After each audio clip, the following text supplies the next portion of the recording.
Тарых жана маданият жылынын алкагында Ат башы районундагы Ак Муз айылында акын, агартуучу жана ойчул Боогачы Жакыпбек уулунун 150 жылдыгы белгиленди.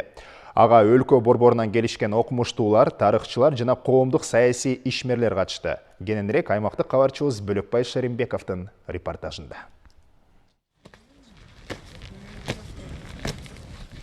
Айтылуу акындын мектеп алдындагы эстелигине гүлчамбар коюу менен башталган маареке дээрлик күн бою созулду. Белгилүү кетчү жагдай мына ушул билим уясынын эң алгачкы пайдаланын Боогачы Жакыпбек уулу өткөн кылымдын 20-жылдарында түптөгөн. Анда алгач 100ге жакын бала билим алган. Андыктан мектептеги кереге иримдин мүчөлөрүнүн аткарууларындагы акындын өмүр жолунун үзүндөрүн чагылдырган сценировкада ушул инсандын агартуучулук ишмердүүлүгүнө өзгөчө орун берилген. Ушу 2 күнүн тегерегинде даярданып балдар мурундагы аткап жүргөн балдар болчу, актерлукка жөндөмү бар кыздар балдар. Ушу 2 күнүн ичинде атка даярдандык. Эгер карт тарыхка кайрылсак, Боогачы акын совет бийлигинин алгачкы мезгилдеринде бир өрөндүн болушу катары эл жүгүн абердүүлүк менен аркалаган. Айрыкча ошондогу караңгы калктын кат сабатын жоюуга жан үрөп аракет жасаган.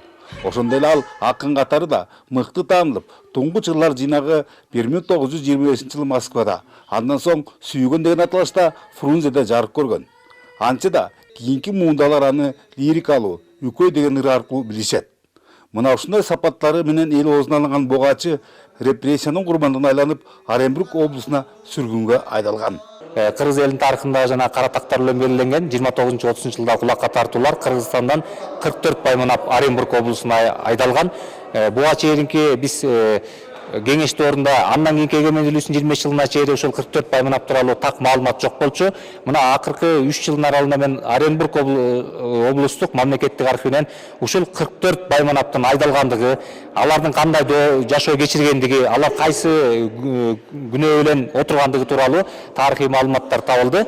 Бул быйылкы тарых жылында тарыхый табер катары баласак болот. Бүгүнкү мааракеде улуу акындын ысмын алып жүргөн билим уясына белектер да берилди. Мындай көмөктү биздин кесиптеш Ала Тоо маалымат программасынын алып баруучусу Гүлжан Кулманбетова да көрсөтүп, мектептин китепканасына китептерди жана компьютерлерди тапшырды. Мындан ары дагы мектептин деги эле айылдын муктаждыктары болобу же болбосо бир кандайдыр бир иш-чаралар болот. Биз ар дайым ушул айылдын тургундары, ушул мектептен окуп кеткен бүтүрүүчүлөр ар дайым колдоого алууга биз милдеттүүбүз деп эсептейбиз. Мына ушундай жагымдуу көрүнүштөр өкүм сүргөн Боогачы Жакыпбек уулунун 150 жылдык мааракеси быйылкы тарыхчына маданият жылын жигердүү жыйынтыктаган иш-чаралардан болуп калды. Бөлөкбай Шеримбеков, Чолпонбек Абасов, коомдук биринчи канал, Ат башы району.